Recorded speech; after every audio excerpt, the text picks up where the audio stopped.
Rencontre ce mardi initiée par la direction du genre et de l'équité avec les organisations de la société civile engagées dans la promotion du genre. Le professeur André Déazan expose sur l'indicamétrie, une science qu'il propose pour la réforme du système éducatif ivoirien. Et puis nous parlerons de la ville de San Pedro qui abrite une sensibilisation du CNCL sur la lutte contre la contrefaçon en Côte d'Ivoire. Bienvenue à cette édition d'information sur Business 24 Africa. La direction du genre et de l'équité du ministère en charge de la femme a initié ce mardi 31 août une rencontre avec les organisations de la société civile engagées dans la promotion du genre. L'objectif était de créer une plateforme en vue d'une synergie d'actions à mener pour valoriser les droits des femmes. Justement, deux femmes pour en parler, Zeynab Bousso et Tima Traoré. Cette rencontre est le début d'une synergie d'action pour promouvoir le genre, sujet transversal en Côte d'Ivoire. Les forces vives, organisations de la société civile et les responsables de la direction du genre ont échangé sur les valeurs de l'approche genre, les droits des femmes, la formation, l'entrepreneuriat, l'environnement, l'autonomisation de la femme sont entre autres les sujets traités lors de cette rencontre initiée par la direction du genre et de l'équité du ministère en charge de la femme, de la famille et de l'enfant. La question des violences basées sur le genre n'a pas été ignorée. En tout cas, les femmes disent trop c'est trop et lancent un cri de cœur. Cette rencontre avec le ministère de la Femme, de la Famille et de l'Enfant, je pense qu'elle est bienvenue afin de pouvoir redynamiser les différents esprits et avoir une base de données avec ces OSC-là afin qu'on puisse prendre en compte les différents besoins de ces différentes femmes-là. Avant même de parler du ministère, permettez-moi de parler de la société ivoirienne. On ne parle que lorsqu'il y a des buzz ou des bad buzz, mais il faut que ça s'arrête en fait. Il y a des problèmes dans notre société, il y a de réels problèmes. Et en ce qui concerne le viol, ça commence à devenir quelque chose de normal ou de presque normal. Il faut que ça change parce que à cette allure-là, nous allons détruire notre société. Après ces échanges, les autorités du ministère de tutelle affirment avoir pris bonne note. À cet effet, plusieurs actions ont été mises sur table pour renforcer la collaboration avec les organisations de la société civile. Selon Florence Tano, directrice du genre et de l'équité, cette initiative vient à point nommé pour reconnaître les efforts consentis par les ONG dans le développement économique et social du pays. Avoir une cartographie des ONG pour que nous puissions savoir qui fait quoi en matière d'ONG. C'est une pléthore et il est important pour la direction de les cartographier. Ensuite, nous avons aussi prévu ce qu'on appelle un bulletin genre dans lequel les actions des ONG et du ministère de la Femme et de la Famille vont être visibles. Et pour nous, c'est un devoir, c'est même une obligation de travailler à ces organisations parce que c'est ensemble que nous allons construire cette Côte d'Ivoire. C'est ensemble que nous allons faire le bien-être des populations. Notons que la rencontre de concertation avec les organisations de la société civile est une première et les initiateurs ne comptent pas s'arrêter en si bon chemin. Plusieurs autres actions sont envisagées, notamment la création d'un journal, tribune d'expression des hommes et des femmes engagés dans les questions du genre. Et la Côte d'Ivoire se prépare à prendre part à la 26e conférence des parties de la Convention des cadres des Nations Unies sur le changement climatique qui se tiendra en octobre prochain à Glasgow. Réunies depuis 3 mois, les organisations de la société civile ivoirienne ont réfléchi sur comment assurer une ambition du secteur agricole, forestier et autres affectations des terres AFAT en vue de sa validation. L'objectif étant de lutter contre le changement climatique en Côte d'Ivoire. On n'en sait plus dans cet élément proposé par Daniel Kodjo, Marius Seri et Pierre Tebeu. Les organisations de la société civile ivoirienne valident les recommandations retenues pour lutter contre les changements climatiques. Après 3 mois de réflexion, les propositions portent sur des actions concrètes à poser dans le secteur agriculture, foresterie et autres affectations de terres AFAT. Il s'agira entre autres d'œuvrer à la réduction des gaz à effet de serre, la mécanisation de l'agriculture, l'utilisation des intrants chimiques, mais aussi de la reconstitution du couvert forestier. Et il faut augmenter et promouvoir les intrants biologiques, les intrants organiques en promouvant l'agriculture biologique. Ça va nécessiter la vulgarisation d'un certain nombre de techniques, ça va nécessiter le soutien aux agriculteurs, en particulier à l'agriculture vivrière. Il faut aussi promouvoir l'agroécologie et l'agriculture zéro déforestation. Donc ça c'est du côté de l'agriculture, et du côté de la foresterie. Il faut vraiment pousser à une meilleure gouvernance forestière. Ça, c'est le point absolument majeur. Gouvernance forestière, sécurisation foncière, ça c'est une première chose. Deuxième chose, c'est vraiment l'agriculture zéro déforestation. Après cette validation, il sera question maintenant pour les organisations de la société civile de porter ces messages auprès des décideurs. Quand nous parlons des décideurs, nous parlons déjà du groupe des négociateurs ivoiriens, des partenaires techniques et financiers, de tous ceux qui sont dans la chaîne de prise de résolution. La société civile ivoirienne se réjouit d'être impliquée dans la définition des priorités nationales en matière de lutte contre les changements climatiques. Les acteurs se positionnent ainsi pour influencer les politiques publiques qui contribuent aux ambitions déterminées au niveau national. On avait l'impression que nos décideurs étouffaient en quelque sorte la société civile. Avec cet atelier, on s'entend parler. Avec cet atelier, on s'exprime. De sorte qu'on sait qu'on prend part à quelque chose, à l'édifice environnemental en Côte d'Ivoire. Il y a une structuration de la prise de parole pour que nous puissions avoir un discours unique de la société civile et toucher des points qui impactent réellement pour espérer avoir notre voix dans la proposition ivoirienne à la COP26. À travers cet atelier de validation des recommandations de la société civile contribuant à la lutte contre les changements climatiques, la Côte d'Ivoire se dote des moyens pour défendre sa cause à l'occasion de la COP26. La rencontre se déroulera en octobre 2021 à Glasgow, en Écosse. On l'annonçait en titre, l'indicamétrie est une science indéniable pour la réforme du système éducatif. Ces mots sont du professeur André Déazon, président du Conseil des docteurs en indicamétrie. Il a exposé sur les avantages de cette nouvelle science devant un public considérable. C'était au sein de la Bourse du Travail de Treichville à Abidjan. Le reportage de Daniel Kodjo et Marius Seri.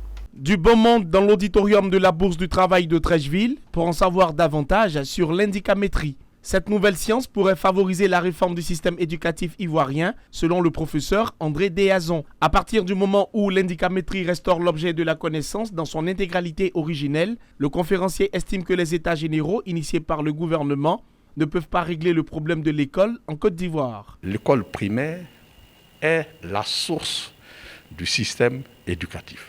Le système éducatif formel du primaire à l'université est comme un fleuve dont la source est l'éducation primaire. Et c'est l'indicamétrie qui donne la preuve scientifique que cette école primaire est la source. Deuxièmement, cette source-là exige la science à plus de 99%. Voilà, donc il ne s'agit plus de s'asseoir autour d'une table pour bavarder. Il faut mener des études scientifiques au niveau de l'école primaire. Par exemple, une évaluation externe qui va évaluer le triangle pédagogique, évaluer l'éducation. Le triangle pédagogique, c'est le triplet de maître, domaine de formation et l'élève. Les participants à cette conférence saluent le docteur André Déazon pour son dévouement à la promotion de l'indicamétrie dans le pays. Le public a été séduit par ces calculs indicamétriques qui ont montré la corrélation entre le réel et le formel. Vivement, l'indicamétrie, c'est la science de la modélisation globale du développement capacitaire. L'indicamétrie est une solution à cette refondation de l'école. Donc je pense que nous, on se fera fort de répercuter cet enseignement-là. L'indicamétrie est une science inventée par un Ivoirien, le professeur Moustapha Diabaté. Cette science se veut correctrice des limites des autres sciences. Selon André Déazon, l'indicamétrie va conduire l'Afrique et le monde à la renaissance scientifique. La Côte d'Ivoire s'est dotée en 2019 d'un nouveau code forestier, un arsenal destiné à reboiser un pays qui a perdu plus de 3/4 de ses forêts. Ce nouveau code associe les planteurs et les industriels à cet objectif. Le week-end dernier à San Pedro, la SODEFOR, avec son partenaire CEMOA, ont formé et sensibilisé des coopératives sur ce nouveau code forestier, l'agroforesterie et la propriété de l'arbre dans les zones d'approvisionnement en cacao de CEMOA Transparence Cacao. Des explications avec Abel Kwao et Walter Kofi.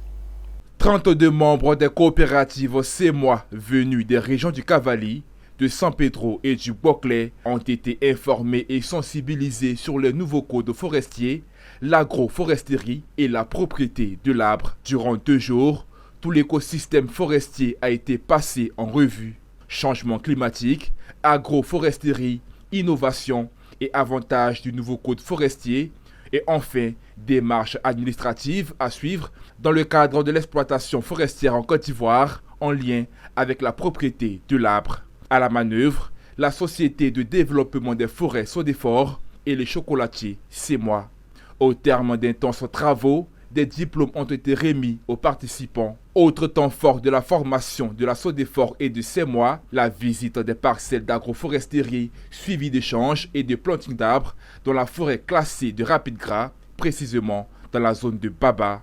Les participants se disent heureux et lancent un appel aux producteurs. On va retourner vraiment bel et bien bourré de connaissances, surtout sur l'agroforesterie, sur les réalités des zones protégées telles que les forêts classées.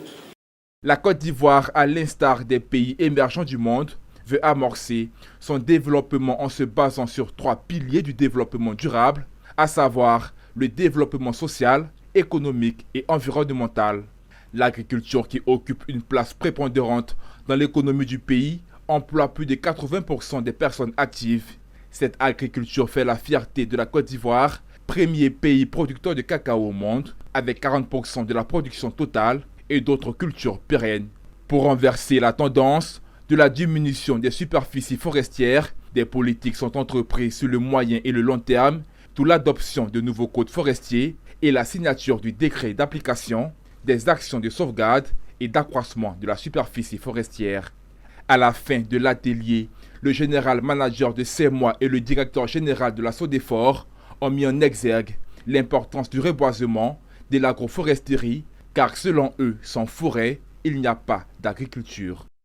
Vous savez, si on ne règle pas cette problématique, moins il y a d'arbres, moins il y a d'eau, moins il y a de cacao.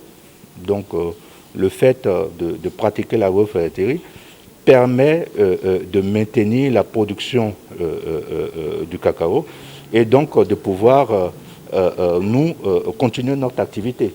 C'est que pendant cette association, les cultures agricoles peuvent continuer de satisfaire les besoins des hommes. Mais en même temps, ça a l'avantage de pouvoir maintenir une certaine couverture forestière sur le même espace afin de pouvoir maintenir les conditions nécessaires à la production agricole. La Société de développement des forêts SODEFOR et le chocolatier CEMOA compte étendre cette formation et sensibilisation à d'autres zones de production cacaoyère de la Côte d'Ivoire, toujours avec le même objectif que la forêt ivoirienne puisse recouvrer toute sa superficie, du moins en partie.